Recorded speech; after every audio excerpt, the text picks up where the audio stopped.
In the summer of 1978, I interviewed a man who worked as an informer for the FBI during the 1960s. His name is Darthard Perry, also known as Ed Riggs, also known as Bill Perry, also known as Othello. How were you paid? The pay was always in cash. Cash, and you would sign a card. It would go like this. A rendezvous or a drop-off point would be picked out either by yourself or the agent. You would meet the agent there. Usually it would be in a vehicle. You get in the vehicle, he would hand you the money. He would tell you first to count the money. He would tell you the amount while you counted it. If the amount was there, he would then bring out a card. On that card would be for the week of such and such. In other words, the week was dated. So-and-so has been paid the amount of.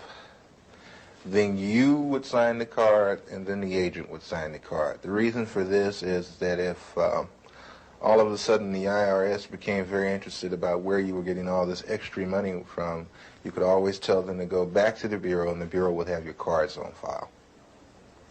I see. Were there such things as bonuses? Oh, yes. What were they paid for? Bonuses were paid for, suppose while you were meeting with, or you were at a meeting with Bobby Seals, Chulai of the Red Army happened to come to the meeting too, which is something which would be a new development. That's bonus time. In other words, a hot piece of information. Hot piece, very hot piece.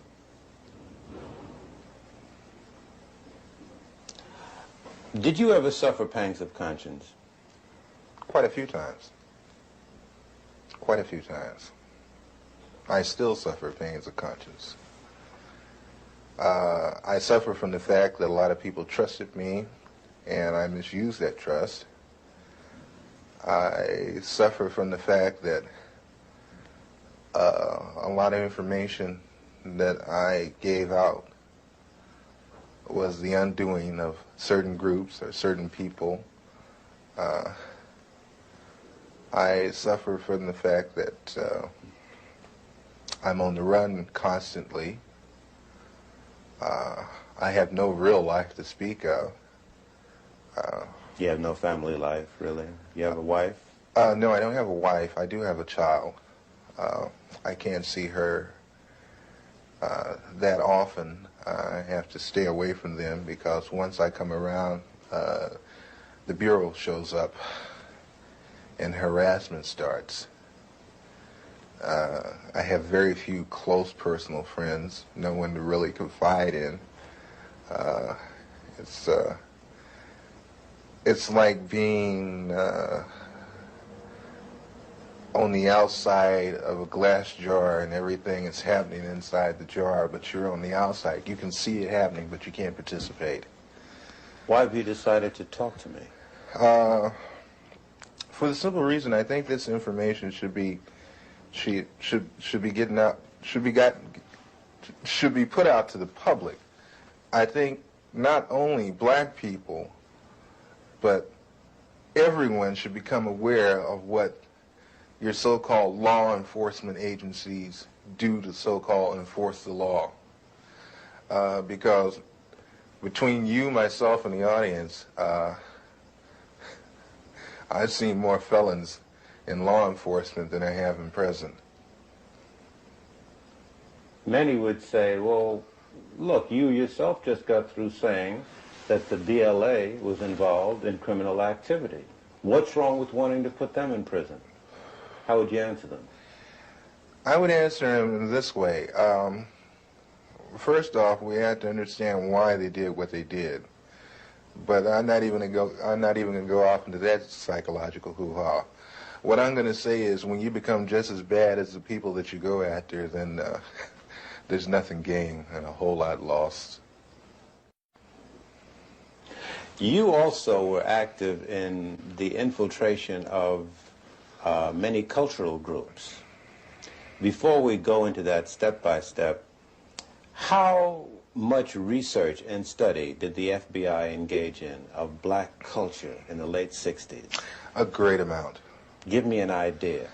From the thing is, I can, they have a file on every type of magazine that blacks read. They have a file on the music.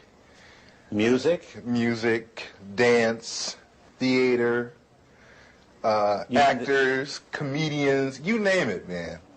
And they would actually study these different... Yes. Oh, yes, definitely. What would they do with music? To understand the people, you have to understand the culture. To infiltrate, you have to understand.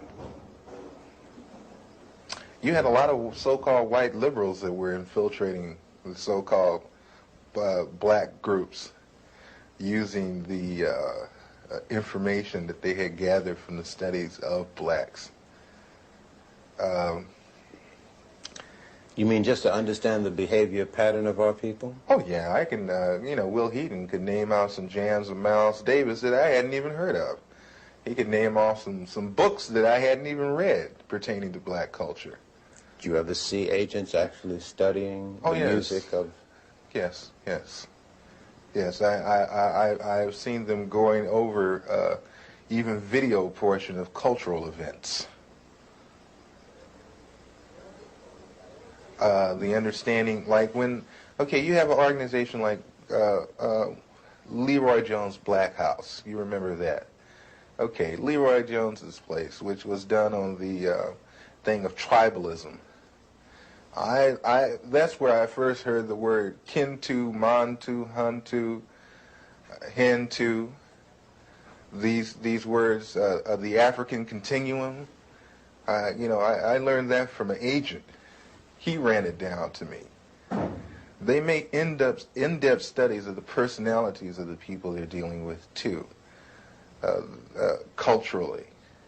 It always helps it's a thing of you can take their culture and use it against them. How large would you say an extensive collection on our culture would you say the FBI has? Would you rate it as large as a particular library, like the Schomburg Library in Harlem? Or... I would rate it better. And the fact is that they go into details that we probably would overlook. Will Heaton used to meet me in different places. Will Heaton, that was one of my supervising agents.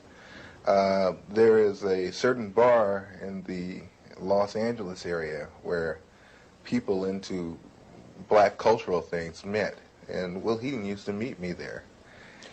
And he would go into very long and tiring conversations with some very articulate brothers about culture, African culture, and Afro-American culture. Tell me about some of the cultural organizations that you infiltrated and what you did. PASLA, Mafunde, Watts Writers Workshop, which they have... The Watts Writers Workshop? Yes. Watts Writers Workshop, which was one of the oldest established black writers' workshop. That place was burned down. Yeah.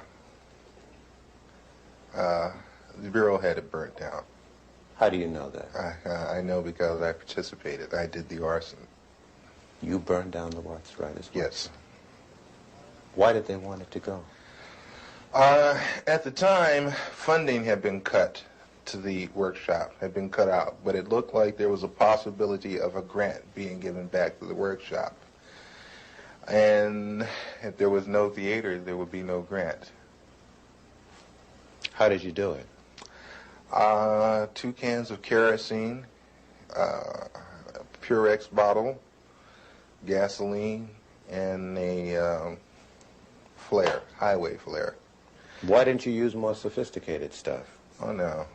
No. You're never overly sophisticated. It's too obvious. This way you make it look like, maybe somebody in the neighborhood that got kicked out of theater at one time got mad and came and burned the damn theater up, that kind of thing. But you were involved in this theater? I mean, didn't it get to you at all what you were... Hey, man, that got to me a great deal. I love that theater. I built the stage. You built the stage. Oh, yeah. When I got to the workshop, the stage that had been, the original stage that had been built needed an extension on it. The original part of the stage was in terrible condition. They had no lighting system. I put the lighting system in myself. I put the stage in myself. And that was a stage, man. And that was a theater. It's a nice theater. Who was the director of that workshop? Harry Dolan. Harry Dolan. Some very, very well-known artists supported that workshop, gave money to it. Some very well-known artists came out of the Watts Writers Workshop. You know, Glenn Tubman, Yaphet Kotto. Sidney Poitier used to come down there and give a class. Sammy Davis Jr. used to come down there all the time. Quincy Jones used to come there and give music classes. We had our own 8-track studio setup for sound. We had our own sound room there. Was part of your other activities and responsibilities to study the profiles of celebrities who were supportive of organizations? Definitely, and especially, like I said, psychological backgrounds, weaknesses and strengths. Did he have a weakness for blondes? Did he have a weakness for money? Did he snort cocaine? Did he smoke marijuana? They even get into, and that's one thing the Bureau loves, is their sexual background. They have files and files on different blacks, not only celebrities, but a lot of others, sexual activity. What would they do with this information? Oh, that's used as a weakness. So they would feed to these weaknesses? Yes. Did you see that happen? Oh, yes. Doc Holliday, who is one of the leaders of the BGF, Black Guerrilla Family, which is a prison gang in the California state prison system. Upon his release from prison, a certain sister made herself known to him at a nightclub, whereupon he moved in with her, and she picked up names, telephone numbers, information, you know, that kind of thing. That lasted for a good 3.5 months. Was this an unusual thing, or did this happen often? No, that happens all the time. Did you yourself get involved in doing that? Yes.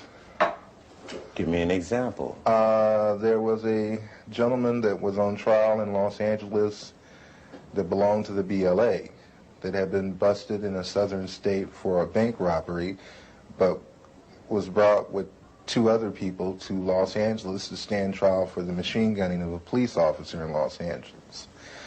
I was supposed to worm my way into the infections of his sister and whatever it took to get the information that I needed as far as what kind of defense they planned to use as to turn this information over to the federal prosecution.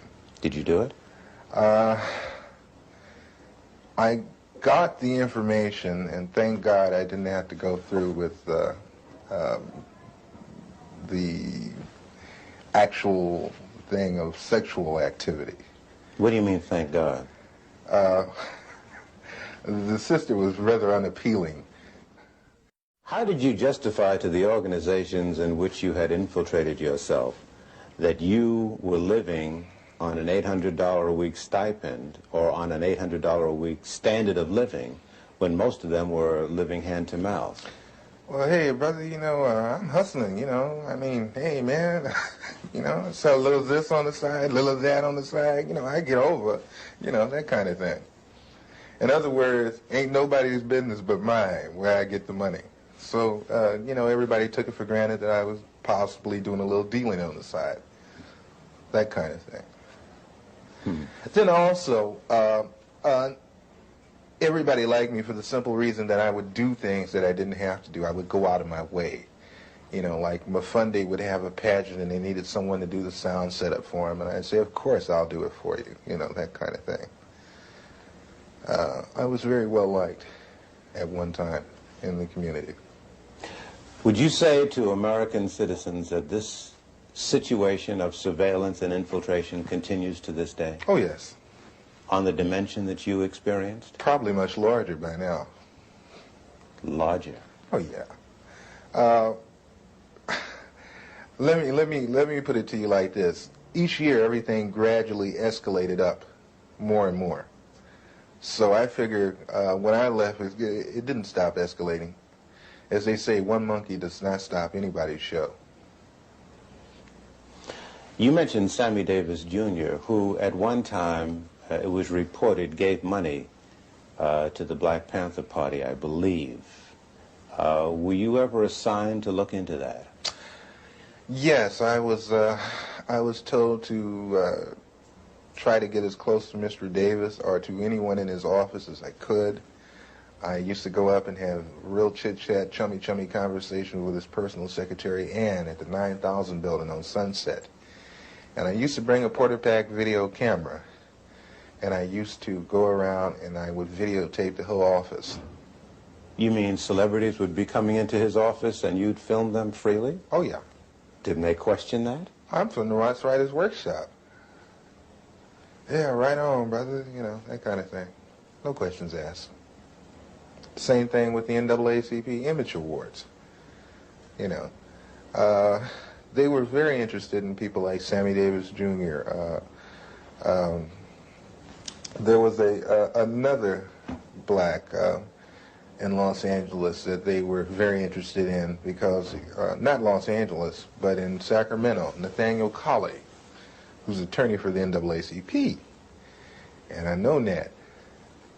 And they wanted information on him, just for the simple reason that he's an attorney for the NAACP, which makes no sense to me, but must make a lot of sense to them because they use the information. You've been called upon to testify in Washington. Before who? Before the Senate Committee. I was called first to testify before the Church Committee. And I did go to Washington, D.C. I did testify to those people. And I want to say right now that the committee was full of smack. They got loads and loads of information and didn't even use it, didn't release it. I had tapes that I offered to them in evidence against the Federal Bureau of Investigation with conversations of me and my supervising officers where he's telling me to obtain certain articles for him by stealing. Don't get fingerprints on it. We can really use that. Did you take the weapons over to such and such? The Churches Committee told me that they couldn't use the tapes because the tapes were gotten by illegal means. What would you say about the composition of the committee panel that questioned you? I can say that's for the birds too, because the same people that I was talking about were the same people on the panel with the Churches Committee. What do you mean? When I came in the room to be interviewed by the so-called people from the Churches Committee, the representatives from the Federal Bureau of Investigations were also in the room. FBI agents were a member of the Church Committee panel? They were there with the investigators for the Churches Committee asking questions just like the Churches Committee. And see, this is another thing that I find fault with, and this is another reason why I am not going to Washington, D.C., is that, again, I have been asked to come again for the second time. I am not going again. For the simple reason that when I went up there with the idea that there were agencies investigating the Federal Bureau of Investigation, not the Federal Bureau of Investigation investigating itself. You're on the lam, almost. Do you have a sense that you're going to be arrested and go to prison? Oh yeah, eventually. Eventually, when things come to a head, it has to. It has to be that way. No other way around it. What would you say to citizens who sit and listen to what you've said and have a sense of frustration and helplessness? There are some agents, the old line agents, that disagree with the tactics that were used during the so-called COINTEL period.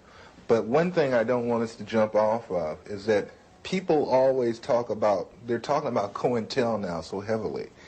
I'm not talking about COINTEL, I'm talking about a thing called BD, which was better known as Black Desk. The Black Desk was set up for a simple thing of infiltrating black organizations and black groups, whatever. Where was this Black Desk, or were there a number of them? There were a number of Black Desks, but the head Black Desk was in Washington, D.C., controlled by Sullivan. And the... Was he black? No. Mm-hmm. And what was the function of the Black Desks all over the country? I guess there were dozens. The function of the Black Desk was to monitor activity, social unrest, revolutionary groups, cultural groups, and such in the black community. And feed it into this central desk. And it still exists? As far as I know, yes. We've seen a number of investigations into the assassination of Martin Luther King. We've seen an extended police trial of the assassination of Malcolm X. What you seem to say substantiates what many black people say out on the street, that government agents or agencies knew that these assassinations were brewing and either participated in them or allowed them to take place. It would behoove black people, it would behoove all people, really, to question so-called the cut and dry one lone assassin theory. The Bureau and other intelligence agencies are very good at conspiracies. They are very good at setting people up to be killed. They are very good at making innuendos so the person will be killed. City police don't know about, because they have policemen in there. They don't let black people form anything without some policemen in there. And while I was in the Black Muslim movement, over the Black Muslim movement, many of the police who were sent to infiltrate us, they're black, would tell me, say, look, I'm a cop, but I have to come. They would tell me. I knew the Muslim movement was full of police. So don't you think anything is going down that they don't know about. The only thing that goes down is what they want to go down. And what they don't want to go down, they don't let it go down.